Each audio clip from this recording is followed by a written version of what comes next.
Howdy, folks. Back to it again. Today I'm making a video about wokeness. Now, I've sort of said the same thing in another video, but it was kind of buried in the second half of the video, and I thought it was time that I'm really kind of behind the times on this because there's already been some woke backlash already. I'm not trying to make a woke backlash, I'm just trying to make people aware of how they're being manipulated. So, wokeness. Let's talk about what wokeness is, first of all. It's not something that's unimportant, you know. I mean, first of all, the term wokeness is sort of a really good descriptor because it comes from Twitter, I think. And it comes from this sort of, youthful slang that's about, being woke. I mean, this is how kind of like this is degrading the seriousness of what it means to be woke. You know, I don't know if this could have been maybe the term is promoted so much so that people won't take the issues behind quote unquote wokeness so seriously because the issues are important. I'm not trying to say that they're not important at all. Um, People should have a right to. I mean, it's important that there's no doubt that black people have been at a disadvantage in the history of the United States. Um, you know, they are treated more harshly by the police, more likely to be pulled over. Um, you know, it's hard. It's harder to be a black person than a white person in America to this day. There's no question about it. There is a lot of prejudice still out there, especially in the South, but there's prejudice up here too. I know Boston has a history of prejudice, and there's prejudice everywhere. I hear it from members of my own family, and it makes me sad that people are prejudiced in that way.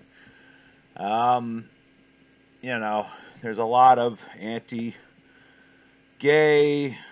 sentiment. There's a lot of anti-trans sentiment. Um, my philosophy has always been if people want to live their lives the way they want to live their lives, then let them, And a lot of this backlash is coming from people who are religious people. And they feel it's their duty to kind of stamp out the immoral leanings of certain people, I guess. What their texts teach them is immoral. Like being gay, like being trans, like, you know, having a lot of promiscuous sex without getting married, and I don't know. You know, the Bible even seems to justify slavery in some parts, which I'm not even sure if it justifies it or just sort of accepts it as a reality. But anyway, you know, I'd say that first of all, if you're religious and you're coming down on these people, that's not your job to judge. You know, let he who is without sin cast the first stone and all that. You have to let people do what they're gonna do, and even if you disagree with it, even if you feel it's morally wrong, it's not your job to judge. It's not your job to tell them how to behave. If you believe in a God that sorts things out, then that will be that God's job, not your job. It's not. You don't have the right to judge. You have your own sins. A lot of people like to. This is one of the main parts of religion that I think. People like to be the judge when they're not supposed to be the judge. It says specifically, "Don't judge, and judge not, lest you be judged." But people love to wear the badge of religion as literally make it into a badge, make themselves the policeman of religion, and feel like it's their duty to tell other people how to live their lives and that they're immoral. I think a lot of this is coming. There's a lot of proselytization. It's one thing to tell somebody you think they should be religious, but it's another thing to tell them the way they're living is wrong. We want to try to promote your religion to other people. Well, I think that's kind of. I don't even agree with that 100%, but I realize the Bible sort of tells you to do that. So it's in your right to try to convert people to be Christians, but to tell them that what they're doing is wrong, the way they're living is wrong. I mean, you're not a police officer for God. You can talk about the good parts of the Bible, but you're not supposed to judge. Um, you're not supposed to condemn other people. That's not your job. So let's start with that. Um, I believe people should be allowed to do what they want to do. I personally have issues. I do have some issues. I'm not going to say that I think that all the wokeness issues are fine. For one thing, the pronouns thing. I mean, I try to call people whatever they want to be called. If you want to be called, even, I mean, it's tough. I work with people who are trans at my job, and some of them pull it off better than others. Some of them, they really are convincing as the other, a member of the sex that they're transitioning to, and it's not hard for me to call them what they want to be called. But there are also people who don't pull off the transition as well, or maybe are in the middle of transitioning, that it's hard for me to use the proper pronoun. It really is. My instinct is telling me that this is not what that person is. And, I make an effort. I just want everyone to be happy. I don't want to offend anybody. I call people what they want to be called as much as I can. But it's a new thing, and it's hard to adjust to. It's very difficult to adjust to calling somebody something that you don't instinctually feel like, that they really represent. And I do also have general issues with, I feel like there's more transitioning happening now than there used to be, and I do sometimes wonder whether or not, the idea of transitioning has become so promoted as something that should be acceptable that it's gone over into becoming something that is considered cool or something that makes you trendy or popular. It does seem like there's a certain popularity now in being trans or being gay, and I don't think that kids should be confused. If they're going to make these important decisions, then it should be not something based in terms of what's popular or what's trendy, but it should be a deep conviction within them.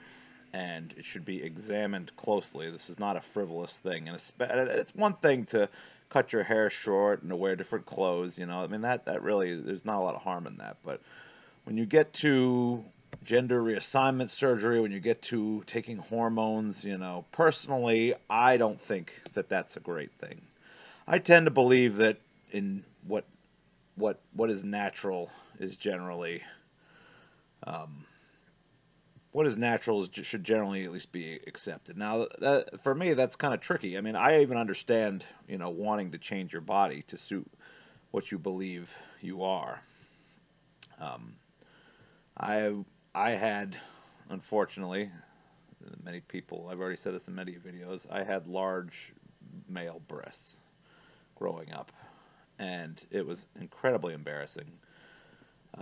I never wanted to embrace my femininity. I never wanted to embrace having female um, characteristics as a man. I always saw myself as a man. I was always heterosexual. Um, you know, I'm kind of a all or nothing kind of guy. I believe that, generally men should be men, women should be women. I have no problem with anybody else who wants to embrace both sides, or, anyone who may have been born like me with, you know, some strong characteristics from the opposite sex. That was really, the only major thing I had. But, I outright rejected it, and I got surgery to get rid of that, so I could feel more like a man. It didn't. I should have done it sooner, really. But the bottom line is I didn't accept what was natural for me. I rejected it from the moment I was young. I never wanted. I never wanted that. There's a difference there because I think the way I feel like if you have if you do have characteristics from both genders, then in order to fit in order not to feel strange, it would make sense to pick one or the other and go that way. Generally, if you have female genitalia, in my mind, you should be, erring on the side of wanting to be female. And if you have male genitalia, you should be erring on the side of wanting to be male. If you had, ambiguous genitalia, then it's sort of like, well, you can either remain that way if you want to accept that, or you can go whatever direction you want to go. But generally, when you have ambiguous genitalia, to me, it says that there is something wrong that happened with the process. Just like, with my large boobs. there was something wrong that happened. I don't know what happened with me. I really want to know, really. It bothers me that I don't know. You know, every day I wish I could know. I wish I could know. I wish I had someone to blame, you know, because it bothers me so deeply. It's bothered me so deeply since I was a little kid. You know, I was cursed with that. It was a curse to me. You know, nothing about that was something that I could accept ever, and I still can't accept it to this day. You don't want to tell, you know, it's a big part of the reason why I've remained alone, because you don't want to. I don't want to have to tell some potential partner that that was a part of my past. You know, just like in, if you've ever seen Freaks and Geeks at one point, you know, just like if someone told me, if a woman told me she, you know, well, if, let's say a woman even has facial hair, you know, a lot of facial hair, you know, I mean, I know you can shave that and that's good, but at the same time, it's a turnoff. It's a turnoff for a woman to have facial hair, you know, even if they can shave it, you know, it's a turnoff. I mean, obviously, if you have, you know, every woman has some facial hair, but some women really have facial hair, and to me, that's a huge turnoff. I don't want to date a woman with a beard, you know. I don't want to, you know, date a woman who maybe once had ambiguous genitalia, you know. That to me is not acceptable as far as that's not what I want. Now some people want those things, and good for those people, you know. If they want to be with somebody who has ambiguous genitalia or has some ambiguous secondary sexual characteristics, that's fine. You do what you want to do, you know. But most of the women that I'm interested in personally, I I generally imagine don't want to hear that I had something like that in my past, you know, that I had to get gynecomastia surgery because it speaks to something that might be wrong genetically. And what people are looking for is strong genes so that their child will have strong genes. Who wants to have a son who has boobs? You know, I don't. I don't want any child to go through the pain and suffering that I went through, you know. I don't know if it was a genetic thing. It may not be genetic. It might be chemical. It might have been something that I was exposed to growing up. I used to dig around in my aunt and uncle's backyard in New Jersey, and there was a lot of harmful chemicals dumped in that general area. Maybe I was exposed to those chemicals. I always wonder if that was it. You know, maybe it was something maybe it was some stress my mother had when she was pregnant, or some other chemical I was exposed to. Who knows? There's so many chemicals you can be exposed to. Maybe it's because, you know, I was exposed. My father smoked weed, and I was breathing in some of the weed. Maybe that had something to do with it. I have no idea. You know, that could all be BS. Who the hell knows? There's a lot of possibilities of what could have done it, but it could be genetic. You know, regardless, you know, when you don't know what it comes from, when there's no guarantee, you know, if I'm with a woman who, let's say I'm with a woman who had a testicle at one point. You know, I'm sorry, as gorgeous as the woman might be, as well put together she is, as accomplished as she might be, I would be concerned that my child would end up with ambiguous genitalia. I think that's reasonable, you know. And I'm the last person to judge, you know, based on my history. But anyway, I've sort of gone off on a tangent here. But basically, what I'm saying is that, you know, this all just relates back to as far as as far as what I was saying about accepting what nature has to give you. If you want to embrace what nature has to give you, that's fine. If you're against what nature has to give you, that's fine to an extent, I think. But like I said, I think it makes more sense to go against what nature gave you when what nature gave you seems to be an error. You know, I don't believe ambiguous either having secondary sexual characteristics or ambiguous genitalia, you know, ambiguous primary sexual characteristics. I believe that was an error of some sort, whether it was caused genetically or otherwise. Something went wrong, you know. I mean, you can make this is a very tough subject to talk about because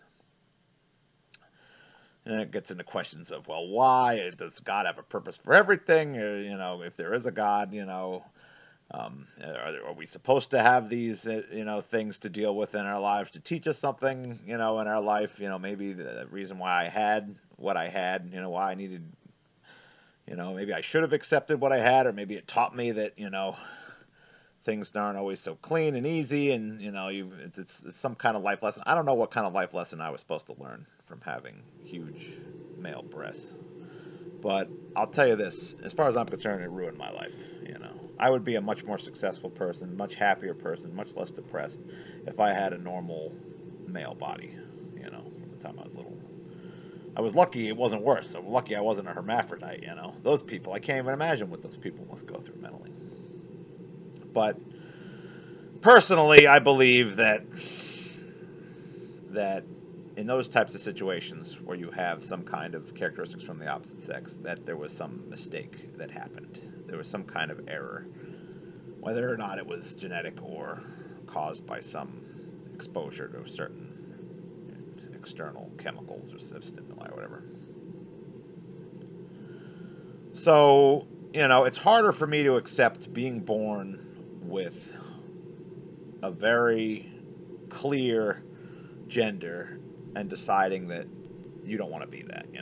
You have male genitalia, you don't have breasts, you have a lot of testosterone, and you decide you want to be a woman. I personally don't understand that. Same with, you're born with a female figure. You have female genitalia, you have breasts, you have the whole deal. Why would you want to become a man? I can't personally understand it. Now, I'm not these people. I can't claim to understand what it's like to be in that mindset. I've never felt that way. I always wanted to be more of a man than I was. I was resentful that I wasn't purely masculine. I never really wanted to be feminine at all. I enjoyed being a man, I think. I don't know, my thought processes are more like a man's than a woman's, I'd say. Maybe if my thought processes were more like a woman, I'd embrace what I had and even, cut off my male genitalia, But, I don't know. All I'm saying is I guess I just, I understand going against nature when nature gives you a mixed bag. But when nature seems to be telling you clearly what you are, and you decide to go the other way, it's harder for me to understand. Now, that's not to say that it's an invalid choice, but if you're going to make that choice to be the opposite of what you clearly have been assigned from birth, then it is not a decision to be made lightly. And, whenever you make a bold decision like that, you can expect a certain amount of blowback from people. I'm not trying to say that blowback is justified, and I don't give anybody who decides to be a trans person any blowback. Personally, on the inside, I wonder what is going on with this person psychologically that made them decide to make this very important decision, very consequential decision. It's not a decision to be made lightly, and I do sometimes wonder whether or not people that have decided to be trans when it's clear that they are one gender and not the other, I wonder whether or not there's something going on psychologically that is, that sort of means that they're suffering in some way, or that they don't maybe fully understand the cause of their pain in life, and that they're turning to a solution that's being presented as a ready-made solution that, maybe isn't as healthy of an answer as some other things might be. On some level, I wonder about gender reassignment as, a viable alternative to depression and sadness. I wonder if people are just grasping onto that as a solution to another problem that might be more constructively dealt with. Now, it's like I said, I don't have the thought processes of these people, so, I could be wrong.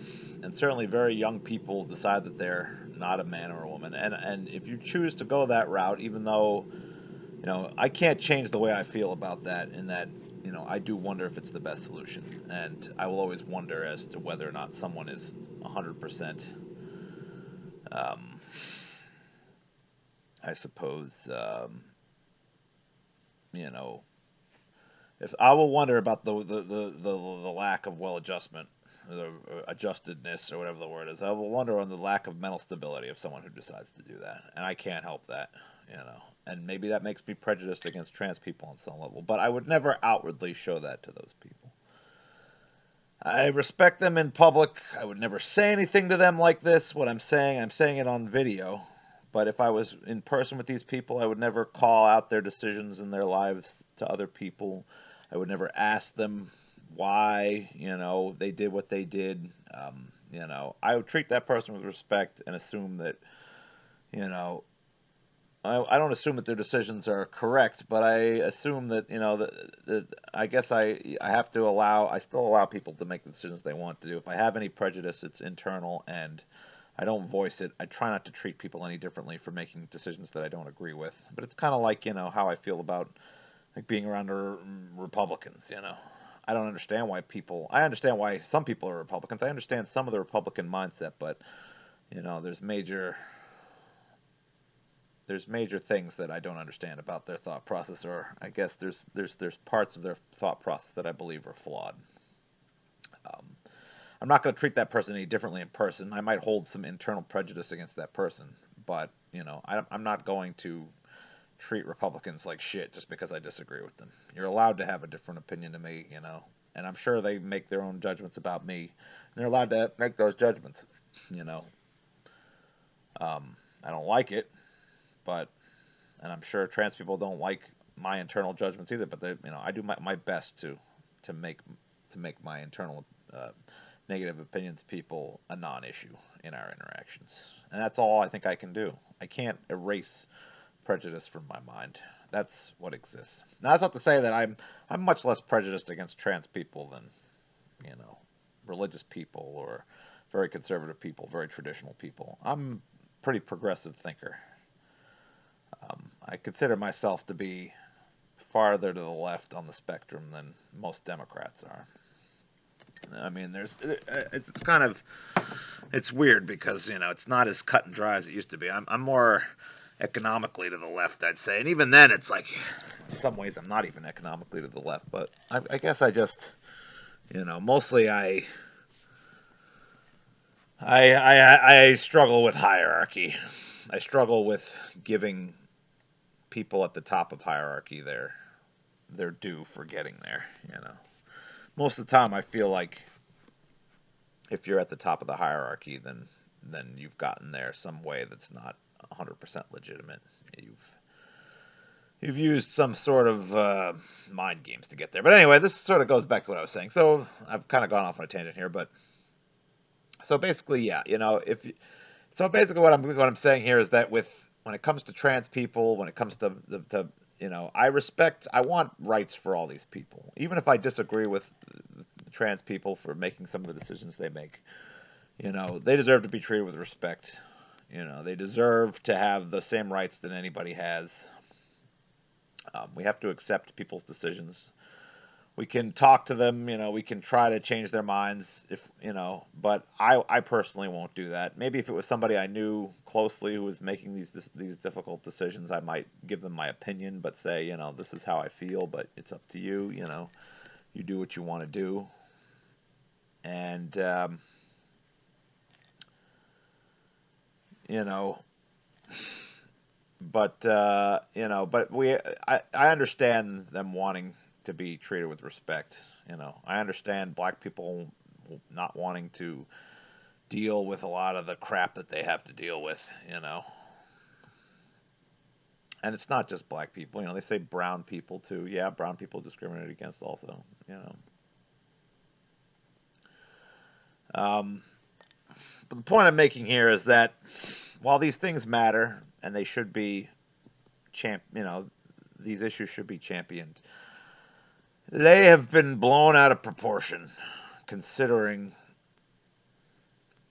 in multiple ways, considering their effects. One example of this is just the extent of it. People like to say that we've made absolutely that life is as hard for black people now as it's ever been. Well, that is a total fabrication. Things have gotten better. The civil rights movement achieved a lot. There was a time when there was segregation. Before that there was actual slavery. You know, we've moved to a certain point here. Things have gotten better. Are they perfect? Of course not. Are they ever going to be perfect? Probably not. Um, but the leaps and bounds that have made should not be understated.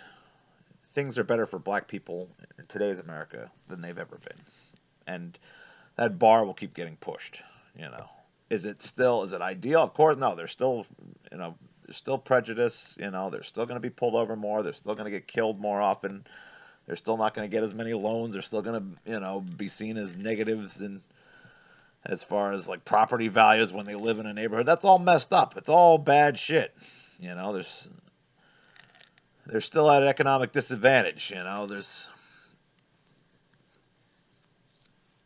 We certainly you'd like to see all those things get better, but to say that there's been no progress is totally ignorant. There's been progress. There will continue to be progress. Same thing goes with gay rights. Gay people can marry now.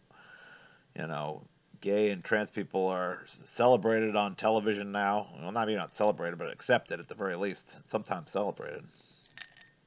Um, it's getting better for these people. You know, social justice is becoming more prominent and continues to become more prominent. But the problem is that this is having an outsized influence in people's minds at the moment. These issues are important, but there are much more important and much more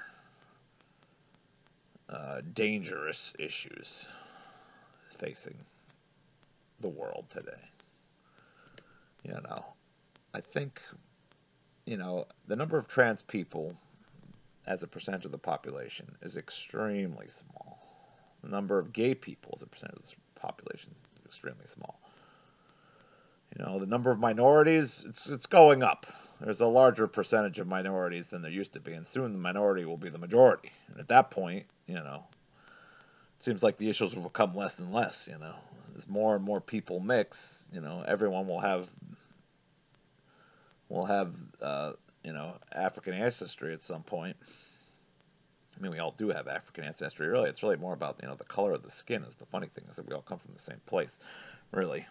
But, these problems are bound to get better over time, Do they require attention? Still, sure. Do they require this much attention?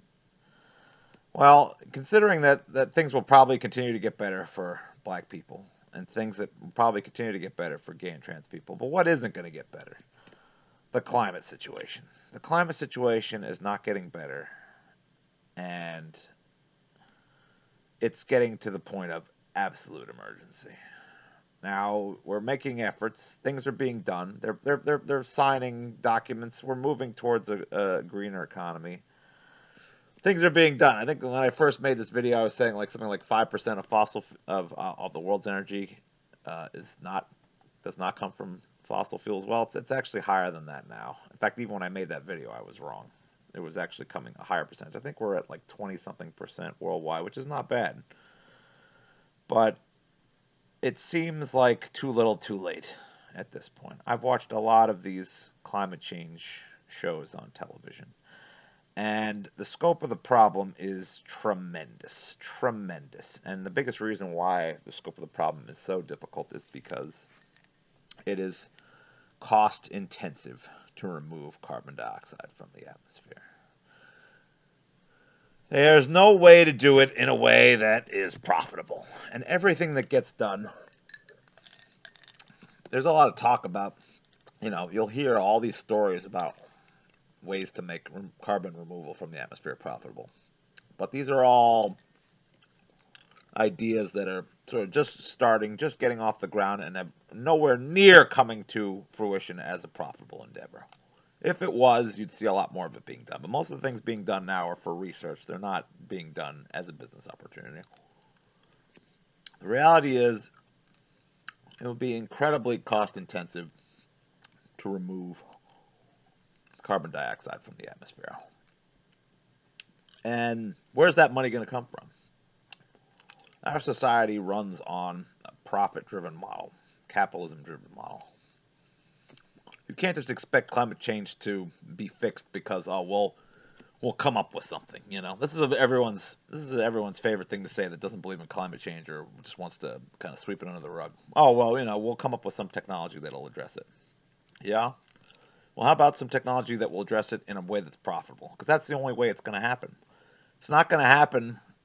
You could say, well, maybe the government will do something about it. Well, the government is controlled by corporations. They buy off our politicians with campaign funds. The only way to be elected is to be connected with the money. And the money doesn't want, is interested in making more money. They're not interested in removing carbon dioxide from the atmosphere. And they won't be interested in that until we get to a point of crisis that is so intense that we will be beyond the point of no return. I was kind of hopeful with this nuclear fusion announcement. They just recently achieved nuclear fusion. And then I read more articles and watched the 60 Minutes on it, and the engineering hurdles to get to the production level nuclear fusion. If you had economically feasible nuclear fusion power, you could start talking about seriously fixing the climate problem. Because with unlimited energy, almost anything is possible. And you need a lot of energy to remove carbon from the atmosphere. So, if they had nuclear fusion ready in a decade, I'd say, okay, maybe we can get out of this situation, Maybe it'll be fast enough. But that's not what I'm hearing from these scientists on TV. On 60 Minutes, the guy says, if we have it, 50 years from now, he'd be surprised if it wasn't until, I think he said maybe it was 2050. I can't remember. But the point is, we don't have till 2050. You can't get the process started in 2050. We're at the precipice now. Scientists are saying we have 10 years. They're not making things up. This is based on science. This is based on facts and numbers. We got to get things in order within 10 years. We don't have time to wait till nuclear fusion's ready to help us do it. And nothing short of having that amount of energy is going to make this process, there's too many developing countries that are more interested in development than they are in developing in a way that's sustainable. And electric cars are too expensive.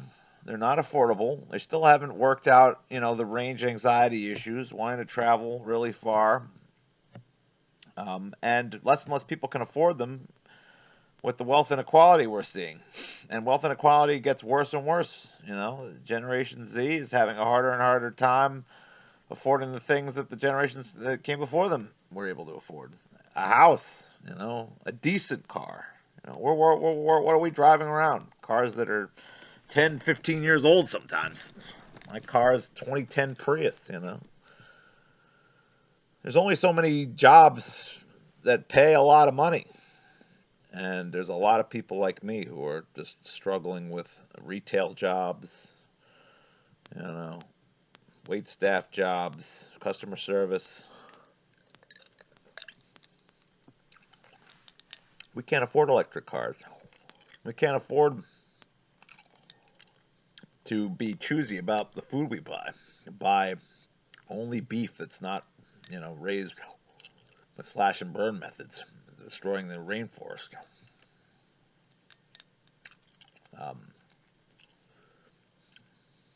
We can't afford to make the right. We can't always afford to make the right decisions by the environment, and there's also just a lack of concern about it. It's a problem that doesn't affect you on a day-to-day basis, but will. And by the time it is affecting people on a day-to-day basis, it will be too late to do anything about the problem. It's like the old, comparison they make to the frog in the boiling pot of water. By the time you know something's wrong, it's too late to do anything to do about it. And, this is a problem that goes way back, We knew about global warming. I was finding tonight watching Jeopardy. The woman wrote a paper about first woman to discover global warming. I forget her name now. It was an interesting name. Yeah, I should remember her name, but it was a paper written in 1856. They knew about this in 1856, and all the people that came after, they didn't give a crap about this stuff. They just cared about making short-term profit, which is what our whole system is based on. There was never any consideration given to the long-term externalities of what was being done. They just thought, we can take this shit out of the ground now, burn it up. We don't care what the pollution is. We don't care what the externality is. We can make money now. We can support our families now, and we'll be fine. And this is sort of like right there is where humanity is failing. That is why we are failures. because we put short-term gain ahead of consideration about what that means for everyone else. It's more important that we get ahead personally than that we care what happens in the long term, in the big picture. And it goes on till today, and we're at the point now where, it won't be going on for too much longer. I was outside today in New England in January, late January, and it was 40 something degrees. And it hasn't snowed here. It used to snow here all the time when I was a kid. It doesn't snow. It's rained. We've had more rain this winter than snow. It snowed maybe 2 or 3 times, and it's an inch, and it doesn't stick, and it's gone. There's no snow on the ground outside right now. If there is, it's a next to nothing layer. This is not what it's supposed to be like here. It's obvious. Things are changing, and they're changing faster and faster. And all you need to do is realize how warm it is during the winter. And, it's not always about whether or not it's warm. I mean, sometimes the polar vortex comes down and it's freezing cold, but even that's unnatural, It's extremes. You see the extremes happening. You see all the tornadoes in the South. They have this many tornadoes in the South in the winter in the past? No. It's not always 100% clear, but I think you can tell from where you are. You can tell things aren't quite the same outside. I think it should be pretty obvious. And it's not as obvious in the early stages as it's going to be, but it's going to become more and more obvious. You might notice little anomalies here. Oh, isn't it kind of ridiculously hot for this time of year? Or, oh, we had a record amount of rainfall. Look what's going on in California right now. You think that's unrelated to climate change? Atmospheric rivers? How often were there atmospheric rivers in the past? Was that a common thing? I don't know. Talking about flooding events, biggest in 30 years, things like that. Is that common? You start hearing about more of these things all the time. These kind of major weather events that weren't as common. I see graphs put out by climate change scientists all the time, showing extreme weather events, showing the general, the anomalous high temperatures, all kinds of stuff like that. You hear it you hear it about the coral reefs dying off. You know, about the proliferation of jellyfish in the Gulf. I mean, there's lots of signs. If you watch public television, you'll hear it all the time. If you watch science nature documentaries, you hear it over and over and over again. More species disappearing. Due to habitat loss or changes. Emperor penguins dying off. Giant ice sheets breaking off. Antarctica, record high temperatures. The extent of the ice in the north. Shipping lanes opening up there. Plans for these shipping lanes. They don't care that this is happening. They're just planning on ways to further exploit, to burn more fossil fuels. Exploit these problems for business. I don't know. You don't need me to tell you. You shouldn't need me to tell you. If you're not paying attention to the climate change problem, then you're just not very educated, and you don't care about the big picture. You're ignorant, and you think about your day-to-day life and what you need to do for your family and what you need to do for your next paycheck. And that's understandable, because most people don't bother to think about these things. They think it's unproductive, and it is as far as your own personal life, It's not going to help you get ahead in your own little personal sphere if you worry about this stuff. So it's understandable people don't think about these things, but make no mistake about it. It's getting to be an emergency situation here. We don't have a lot of time to deal with the issues. As far as I can tell, I notice every year that things are getting weirder. You could say that's just firsthand knowledge and it's not very good. I don't know. I feel like I can tell. I feel like you should be able to tell too. I think a lot of people should be able to understand things are weird. Things are not quite what they're supposed to be. And we've already seen the beginnings of what's going to happen, and it's just going to get worse and worse. You know, you listen to any climate scientist talk on the radio or television, and you can hear the fear in their voice at this point. You know, you can understand. You know, they try to be optimistic. They try to present the best possible view because they don't want to depress people to the point of being, you know, totally to give people the idea that there's no point in trying. But you can tell from hearing them talk, they are not optimistic. You know, deep down, they know we're in deep trouble and something needs to get done. They're trying not to alarm people. They're trying to give people the idea that there's hope. But when you listen to the tone of their voices when you hear them talking about these things, you can tell there's serious problems and that we may not be able to overcome them. And it could be threatening to civilization. You can hear it in their voice. I heard of somebody on Sirius XM just the other day, or it was NPR, I think. And you could say, "Oh yeah, NPR, they're going to present that side of it." NPR is going to talk to climate scientists, and climate scientists are not going to make things up for NPR. They're telling you what they've learned. You can believe that it's BS, but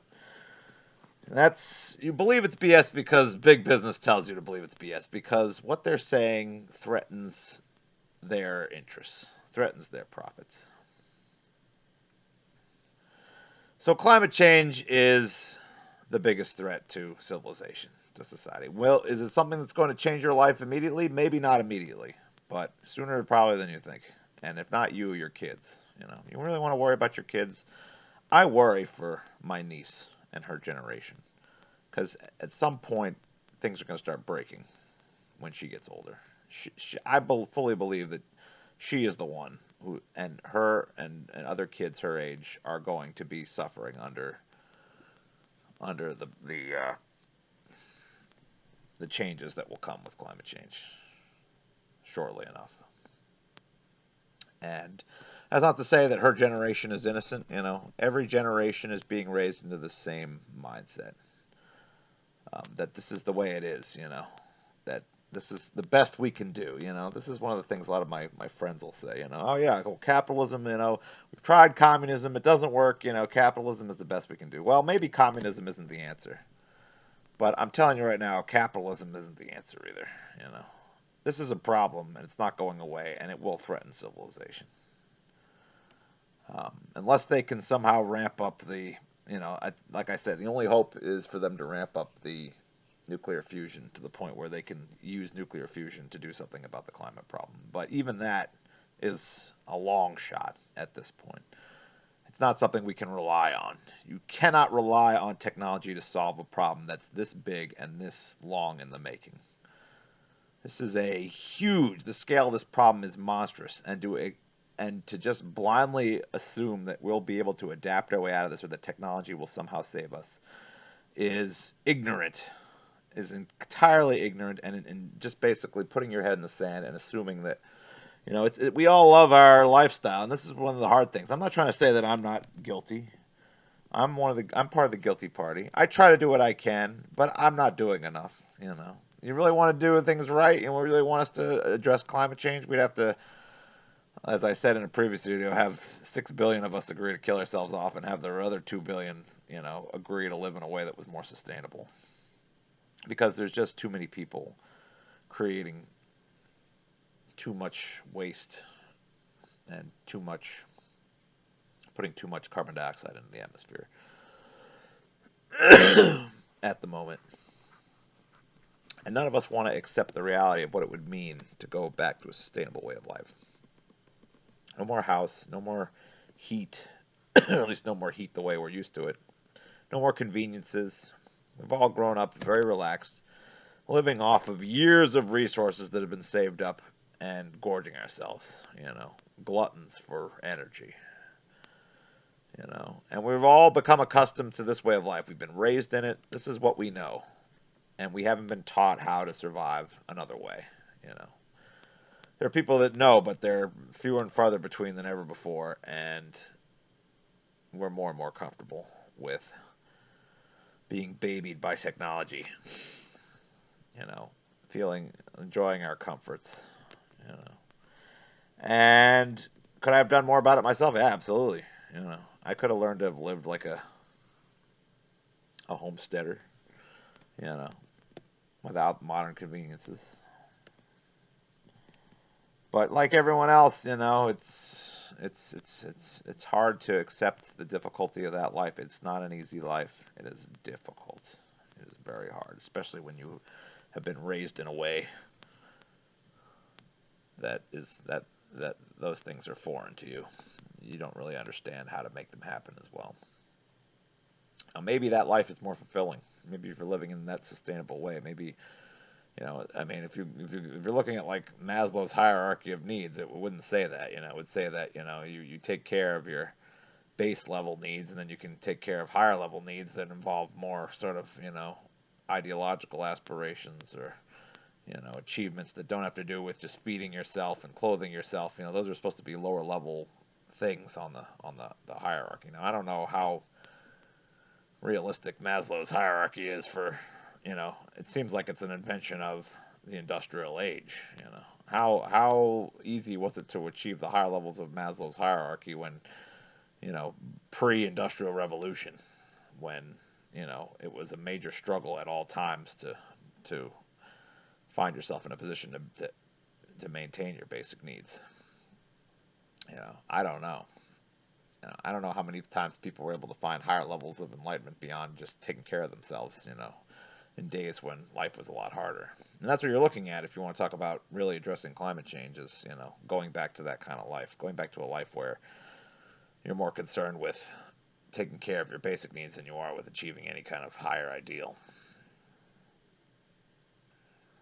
But this is an emergency. And at some point, there's going to be a reckoning. And I guess the point of this video is to say, wokeness is being promoted because they don't want you to they don't want you to think about climate change. They don't want you to think about wealth inequality. That's the other thing I haven't really been talking about as much.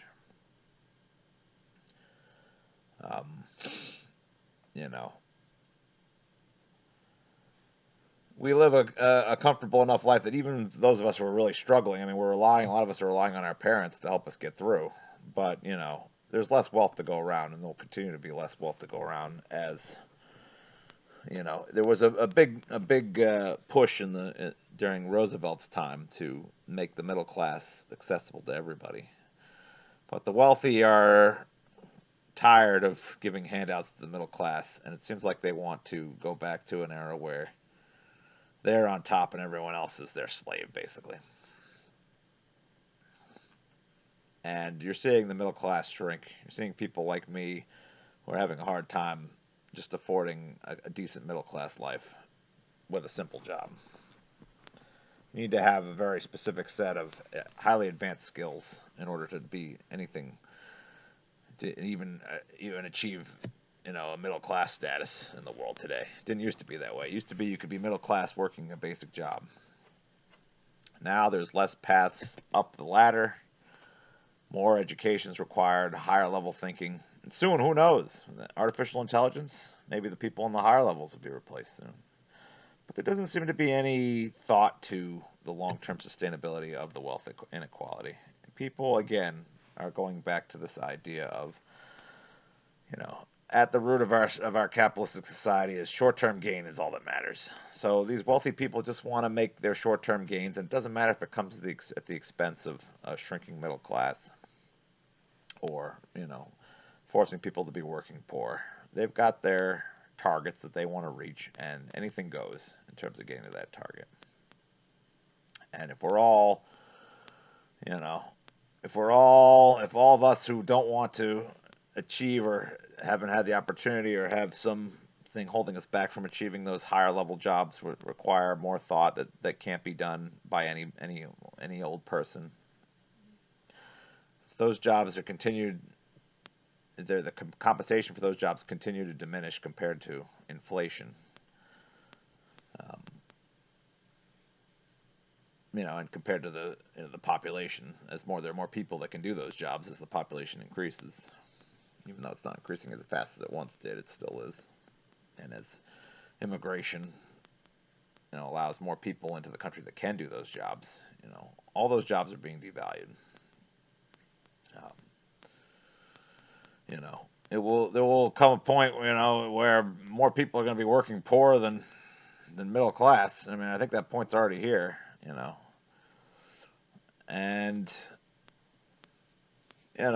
I suppose as long as we're taken care of well enough, I mean, we have our parents' wealth to fall back on if things aren't working, like my situation.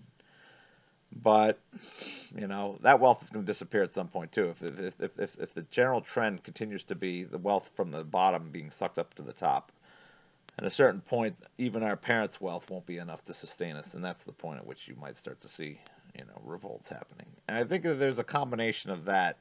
The wealth inequality and the climate change, those two issues are going to come together and will eventually lead to some kind of an uprising. There will become a point of no return beyond which, some kind of revolt is not going to be out of the question. And, combine that with international wars over, the remaining resources, dwindling resources, we're setting ourselves up for a very ugly situation at some point down the line here. And all these things are not as far away as they have been in the past. Like I said, I think the youngest generations now will be dealing with. You're seeing some things already, some of the effects, but it's nowhere near as bad as it's going to get. And these are pressing issues now. These issues need to be addressed now. Now,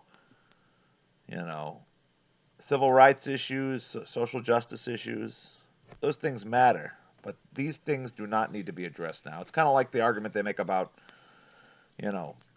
battery powered cars and things like that. Oh, the mining is bad. The slave labor is bad. This is all true. These are terrible things. You wish you didn't have to use batteries to exist, but when you're talking about batteries versus fossil fuels, the fossil fuel problem is one that's threatening us now. That needs to be addressed now. Mining, cutting out sides of mountains, it's a terrible thing. It's destroying nature. It looks like shit, but it's a problem that can be resolved. At some point you can stop digging out the side of the mountain. There will be alternatives. Things will regrow. It's a shame. It's almost as bad as the fossil fuels, but the climate change issue is the big thing right now. It is, whether or not people are aware of it, it threatens civilization. Does the mining for batteries threaten civilization? Not nearly as much. Are there bad things about it? Of course there are bad things about it, but you've got to deal. There's a certain amount of prioritization that happens. I think this is the issue with wokeness. This should not be the top priority. Wokeness, the issues involve social justice. It's a priority, but it's nowhere near the top priority right now. There are things that need to be dealt with immediately, and these are not those things. And some people like to think they're those things because, and this is where it all comes from, Wokeness is basically a wedge issue that's used to distract people from the big issues. The big issues are economic inequality and climate change. These are two issues that affect everybody. As far as the economic inequality goes, well, part of the reason why black people struggle so much is because of the economic inequality.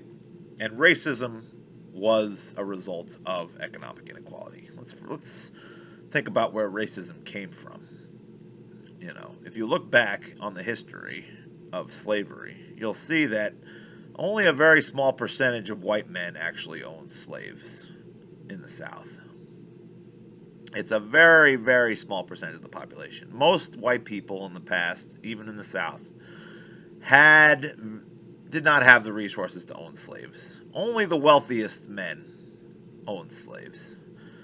And so the question is, and there's a lot of anger against generally, white people. A lot of this anger about social justice and civil rights is passed off on white people in general. Oh, well, it's white people's fault. And they have, they have mostly women and colored people.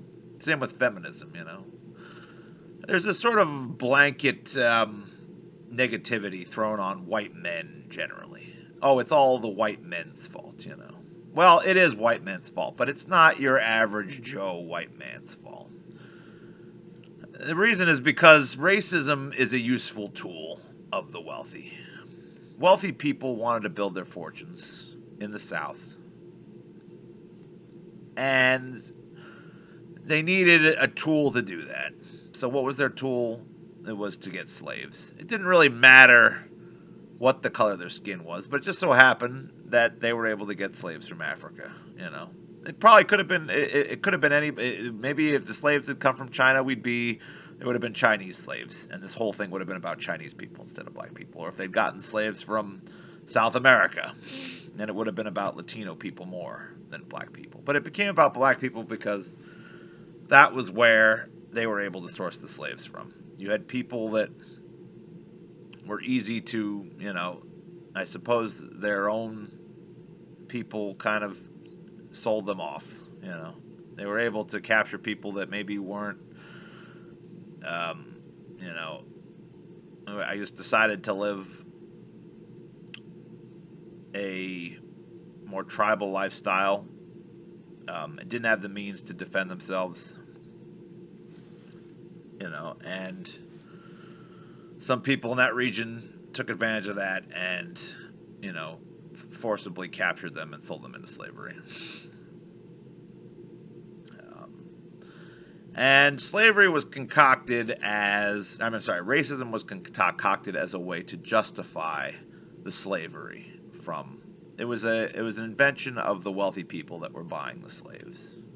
They needed slavery to provide justification for the capture and enslavement of African people, dark colored skinned people from Africa.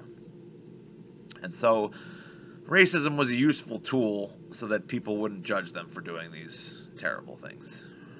And every bit of racism you see today is an echo of this propaganda generated by a very small percentage of wealthy white slave owners. It's a sad thing that so many white men in the South adopted the propaganda, but a lot of people have no critical thinking ability and don't understand when they're being lied to, and people like the idea that they're superior to other people. So it wasn't hard to convince these people that, you know, black men were inferior, that they were, you know, that there was something justifiable in turning black people into slaves. And everything we see, all the racism we see today, you know, I'm not trying to excuse your average Joe white guy, your non-rich white guy from being racist and feeling like he's superior to other people. But you have to understand that wealthy people are using this general idea of prejudice. You know, people want to believe that they're better than other people. It's a sad thing, you know. I don't think anyone should believe they're better than anybody else just based on, you know, something arbitrary like the color of their skin, um, or their cultural background or anything like that. You know, everyone deserves to be treated as an equal until they've proven otherwise. But but the unfortunate reality is that, you know, people are primed to um, believe that they just want to believe that they're better than other people. You know, people want to. It's a sad part of humanity is we want to prop ourselves up at other people's expense a lot of the time. And slave owners, the wealthy few, gave them something to latch onto so that they could feel that they were superior. And they've created lots of propaganda to tear down the image of black people, Africans, so that they could justify their enslavement. And I'm sure these rich people, maybe in the beginning, that was just a useful tool. But these people also have to believe that what they're doing is justifiable. So they're sort of doing it for themselves, and to convince those around them that this is an acceptable behavior. And of course, it's not. And black people suffer to this day. All the suffering black people have undergone to this day is mostly at the hands of these wealthy few who were putting the propaganda out there in the first place, and they had the resources to spread the propaganda far and wide, and the propaganda sort of became a tradition. The South follows this tradition to the day, um, and a lot of people not even from the South have fallen victim to the same propaganda, that black people are somehow inferior. And I just want you to understand there's a difference between, despite the fact that it's not right to judge people based on the color of their skin, regardless of your economic um, level, your status, the real perpetrators of the problem were the wealthy from the beginning. The wealthy created racism as a tool to justify their abhorrent actions. And that continues to be the case. Most racism is a result of wealthy propaganda. And that's not to say it's excusable for people who are poor, they're ignorant. They don't understand the source of the propaganda. They don't have the ability to think critically, and that's a shame. And that's largely due to our educational system, which is less about teaching people to think critically and more about teaching people to be good robots for a machine that tells them what to do. But most of the blame is just passed off on white men in general. We're a useful scapegoat for all racism. And the reality is, guys like me, we're not racist. Obviously, even made it out so that I can't even say we're not racist, because that's of course what we white men say when we really are racist, that we're not racist. But this is all part of the scapegoating. The real blame should be placed upon the wealthy. Racism was created as a wedge issue in order to achieve the aims of the wealthy, which is just to amass more wealth. It's been an effective tool, and unfortunately, a lot of people who aren't wealthy have fallen for it because of the human failing of always wanting to have a justification for being better than other people, regardless of how flimsy that justification might be. But you have to recognize that the source of this thought process is wealthy people trying to justify having slaves. And, I think at this point, the gay and trans things that's been a much longer thing in coming. Gay and trans rights, this is a more recent development, and I think it's, not to say that it obviously it matters, and it's sort of came more to the forefront during the AIDS crisis, and but I think it's being promoted. Racism, while they've made major improvements, while there's been major reductions in racism and government sanctioned racist behavior, in the last 50, 60 years, whatever it is, 70 years.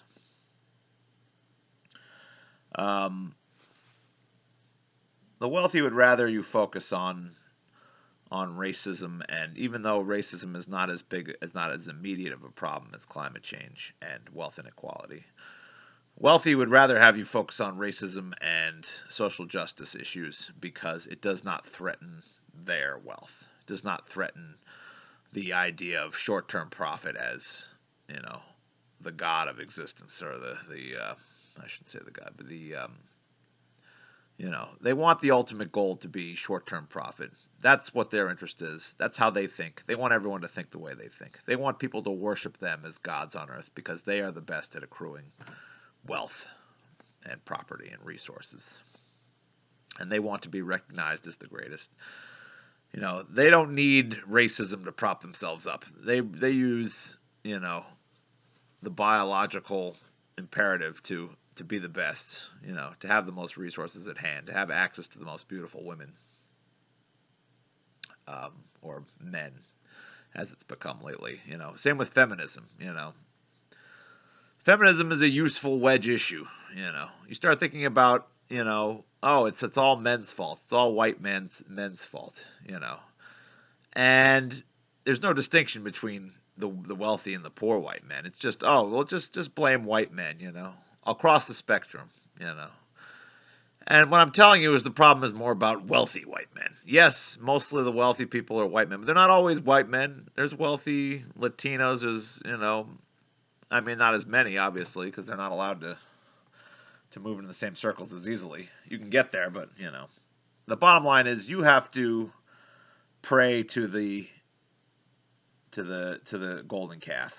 You have to pray to the short-term profit capitalistic model in order to get into those upper echelons, to that level of the elite. And this is something, the modern generations, they like to pretend that they're anti-capitalists. And while they talk about how they're anti-capitalists, what do you see them doing? Worshiping these Instagram stars that, are living this opulent lifestyle. 1,000 pairs of shoes, riding around in private jets, private islands, designer. They have their own designer brands, and they're going to all the most exotic, gorgeous locations. This is what people are obsessed with. If they're not obsessed with that, they're obsessed with video games. Sucking off the teat of the electronics and software industries, computers. On their phones all the time, playing games all the time. Using social media like this. I mean, this is YouTube. I'm not immune. I'm just trying to put a thread of truth out into this world.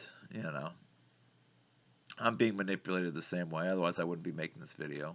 I'm not monetizing my video. I'm not trying to do this for short-term profit. I'm just trying to make people aware of what's going on. I'm trying to make my little tiny dent in the mainstream narrative, and that dent is to say,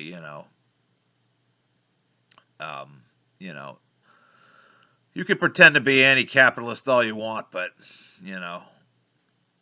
we're all just playing along, we're all a part of this BS game, there's not a lot of, you want to be anti-capitalist, then, wear old clothes, don't buy into fashions, don't buy into the elite luxury brands, Don't buy into the idea that if you make more money, you're somehow a more respectable, better person, that you somehow have your shit together more, that you're, a leader, Don't buy into the idea, I was just hearing about how, apparently Nelson Rockefeller was elected to office. Don't buy into the idea that because you have prestige means you deserve to run, our government. You run to make huge decisions,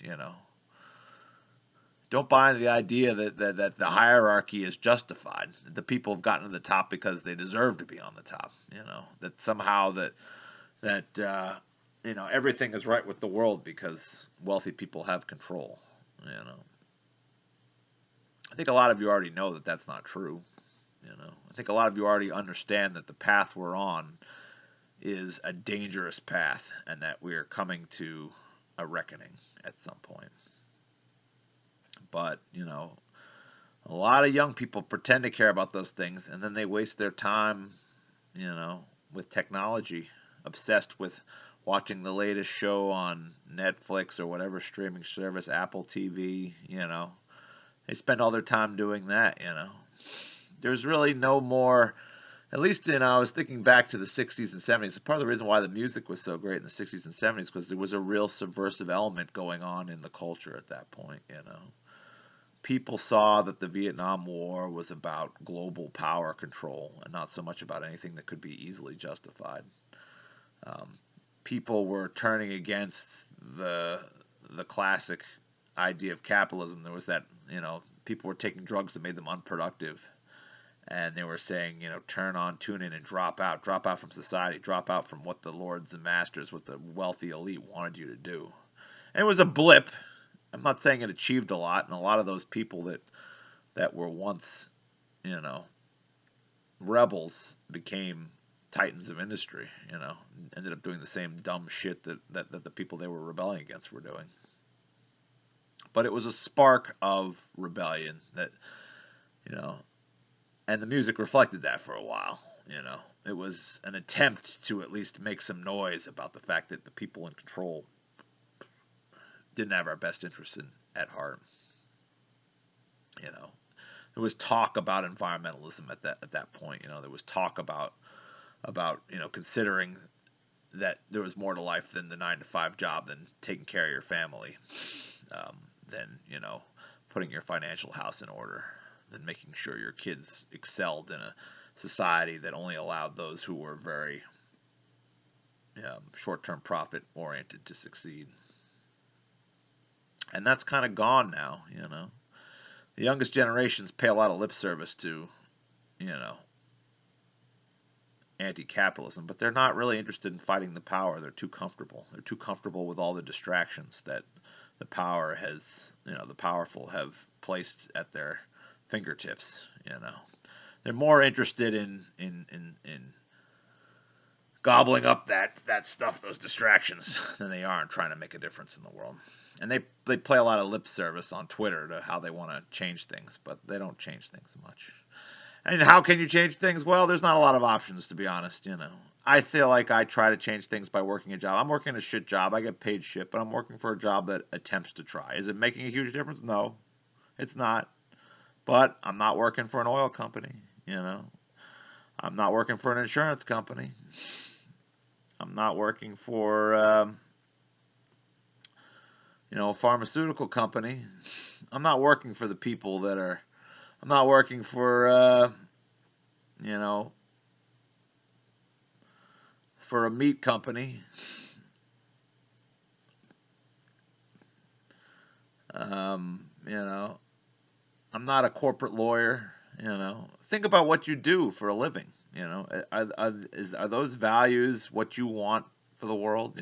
If those values are leading to the destruction of the world, if the job you have, if you work the job you have because you're more about short-term profit than you are about, caring what happens in the future, caring what happens for the youngest generations, why do you do that job? A lot of people like to do these jobs. I was watching Better Call Saul, and they confronted Kim Wexler at one point. Of course, I'm going back to saying watching Better Call Saul, which I just talked about distraction. So I'm not trying to say I'm innocent, but one of the reasons why I like Better Call Saul is it really calls that power structure into question. And there are little blips of that, even in the distractions they provide us. And they talk about oh well you do all this bad work, and then you pay you do a little bits of charity to try to make up for all the bad you do. Well, this is how most wealthy people do it. They work at a job that's clearly bad for them for the world in some way, and they think that oh well, as long as I make a bunch of money and give it to charity, that's good enough. But you're not undoing the damage that you did by making a bunch of money and giving it to charity. You see these stories all the time. They do it. They feature this all the time. 60 Minutes, Sunday Morning. All these people that they laud them for their wealth, their charitable contributions. Their very generous charitable contributions. Just kind of like Jeff Bezos. Oh, he's committing so many billions of dollars to climate change. He must be a good guy, right? Except that where's the math on how much of Amazon, the whole Amazon system, how much climate change is that creating versus how much is being mitigated by the supposed billions he's going to be giving to mitigate it? How much of the problem is he creating and just ameliorating little bit by little bit? Maybe not in its entirety. How many gallons of gasoline have been burned by Amazon delivery vans? How much plastic packaging has been involved in getting these items to their people? How much money was made in the banking done? What is the bank doing with that money? Running a business, running these huge businesses, these huge operations. How much in taxes are they paying? Where are those taxes going to? Running huge business is the problem. So if you're paying a lot in charity to ameliorate the problems you're creating, well, just how much of that are you offsetting? Realistically. You know, a lot of times I feel like most of these charitable things are just done as a way for us. You know, they're continually done so that we don't hate the people in charge. We don't hate the people that are really benefiting, that are really on top. But you look at the overall gross trend, and it is not towards fixing the problems. You know, it's towards making new problems or continuing to exacerbate the existing problems. I do think there is some awareness, and I think wealthy people would like to have their cake and eat it too. They'd like to be able to do their business, and they'd like to be able to, you know, remove the negative externalities of what they do. But I have real questions about whether that's a possibility, and I have real questions about whether or not they're doing their most charitable acts um, out of guilt or just to you know, as a PR move. Um, you know, it seems to me like it would be awfully hard to undo all the damage you do just by running business, you know, as usual. And so I question every attempt at charity that billionaires make because where's all that money coming from? Where are all those billions coming from? How is that money made? You know, I don't know. You could say I'm prejudiced against the wealthy, but all I know is the overall trend is not towards things getting better. There's efforts being made. I'm not trying to say that they don't exist, but it's feeling like too little, too late. You know, we're headed to the precipice, and you know, you can keep talking about the lack, you know, how you know, you can keep talking about the struggles that minorities face, the struggles that people with you know, in the LGBTQ whatever plus, you know, you could talk about the struggles they face, but these struggles, while they matter, you know, priority wise, are not high at the moment. You know, they are affecting the major issues. Climate change and inequality affects everybody, including minorities, including LGBTQ people, and you know, a lot of these problems that minorities and these, you know, all these minority groups are facing were manufactured by the wealthy to begin with, and they're being used as a distraction to prevent people from questioning the leadership of the wealthy and question our long-term path. And people are happily accepting the distractions, and they're mostly accepting the distractions because they don't want to imagine a future that doesn't include our comfortable lifestyles, comfortable, all the distractions, all the technical distractions, all the technology, you know, the ease of life. We don't want to have to imagine the real sacrifice it would take to get us off of this dangerous path. We don't want to imagine the hardship that we face from living the life that we do. It's easier to, you know, put the blame on white men in general, you know, for a lot of people. It's easier to think about problems that are, you know, have a ready-made solution. You know, it's easier to solve racism. It's easier to solve, um, you know, social justice issues than it is to solve the climate change problem. So people will grasp to that because they feel like, oh, it's an issue we're holding on to that's solvable. You know, maybe people are aware that climate change isn't so solvable. Maybe they don't have the means, or they just don't want to make the sacrifices necessary to solve it, or maybe they just don't understand the extent of the problem. You know, but make no mistake about it: climate change, wealth inequality, our leadership being composed of only the wealthy elite and very few others, and those who are others being their opinions being dismissed or outright ignored. These are the big issues. You solve those issues, and I promise you, down the line, there will be less racism. There will be less social justice issues.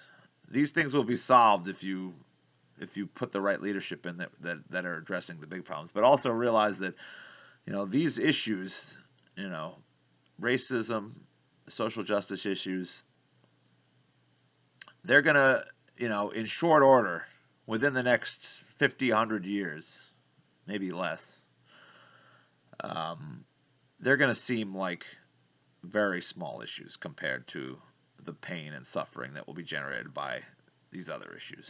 You know, there is way more pain and suffering being inflicted by wealth inequality, even at the moment, and climate change in short order, than will ever have been inflicted by racism and, um, you know, social justice inequality, or the lack of social justice, I should say.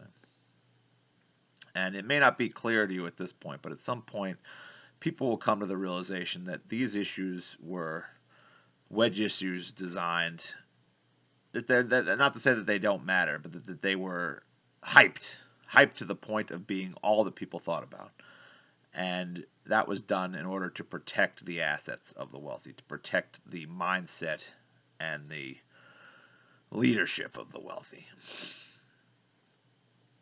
And the sooner people realize this, sooner younger generations realize that they're not as anti-capitalist as they pretend to be. And as soon as they realize the true consequences of the path we're on, the better chance we have of solving not just those problems, but all the problems.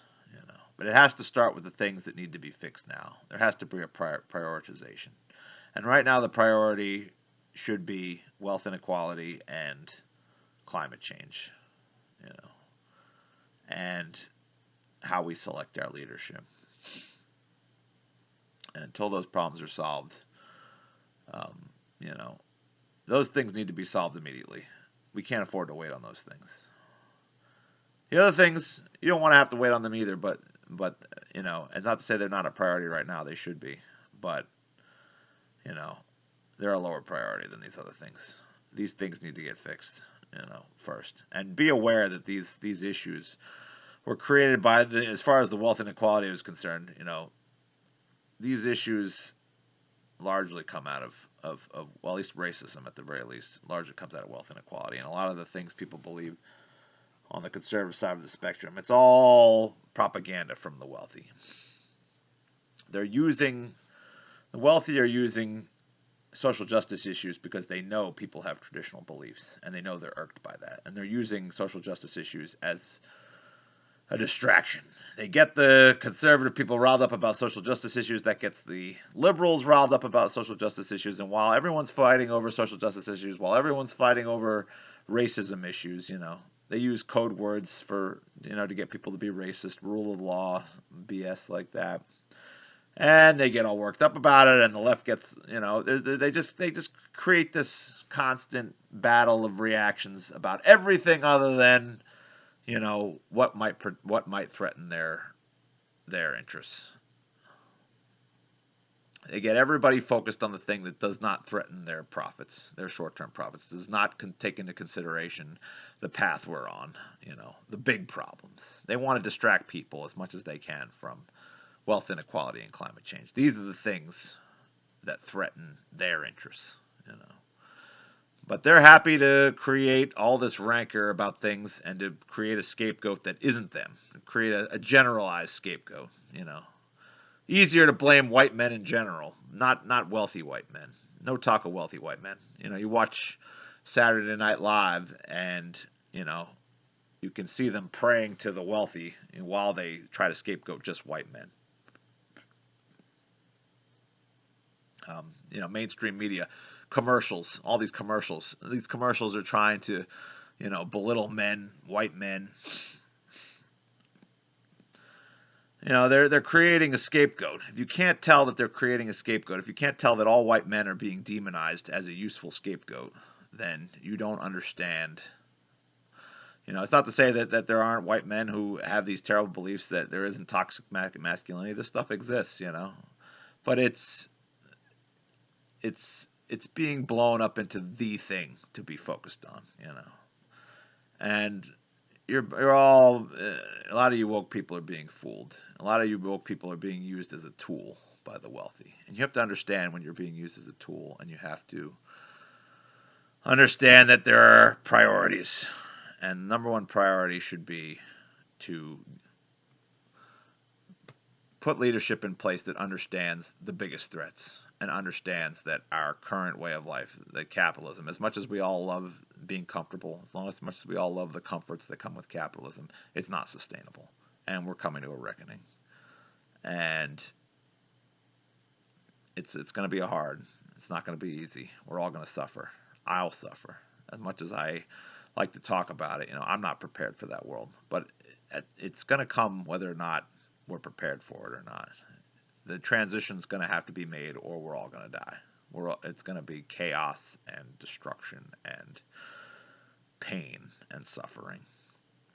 And the sooner we have people in leadership that don't represent the moneyed interests, that don't represent the elite, as soon as we have people that understand the seriousness and the urgency of the problems of climate change and wealth inequality as the two primary issues that threaten, a functioning civilization. And population, overpopulation is another one I should mention. I should have been saying that the whole time. Yeah, overpopulation is another big one. As soon as we have people that realize the extent of trouble that we're in leadership, something can get to be started to be done about it. But as long as we're obsessively focused on issues of wokeness and that alone, we're in a lot of trouble. So I guess to sum up, last thing I'll say, these issues matter. I'm not trying to say they don't matter, but let's get an idea of priorities here, people. We got things that are going to make all wokeness look like, laughable I don't know how long. It's not that long. I mean, just, the weather outside today. No snow in the Northeast, something's up, People like us living at home, unable to afford our own place, can't, fewer jobs, more and more people applying for fewer jobs, can't afford our house, can't afford a family. You're going to see the standard of living is coming down, climate change is going to become more and more of a problem. It's affecting us now, and that's not to say that those wokeness problems don't matter, but right now they seem like they're pretty comparable right now, right? Just give it 15, 20 years, you'll see how climate change, wealth inequality, overpopulation, these are going to be the things that will bring a hell of a lot more pain and suffering to everybody than the issues of wokeness bring to the victims of those issues.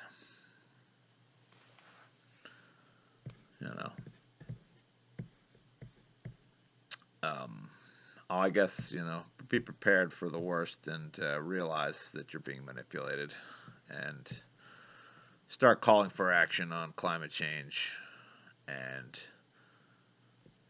social wealth inequality and population expansion. We're running out of time to deal with these issues and know who the perpetrators are. There are people that can deal with this, but they are our leadership. And right now, the leadership is the elite, and the elite is unaware of what needs to be done. Focus your anger, focus your ire, not on white men in general, but on the wealthy elite. They pull the strings. They are creating the national discourse on what's wrong. The sooner we realize that they are at the root of many of our problems, as soon as we realize that they are doing nothing about the greatest threats to civilization and, the future of even, a lot of the life forms on this planet at the moment. As soon as we're aware that their mindset and their actions and their leadership presents an existential threat to humanity,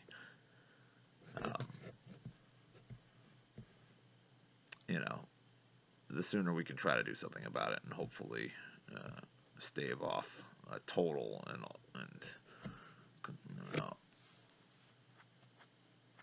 just a scary disaster that's looming. All right, I could have done this a lot better, but I think you get the point.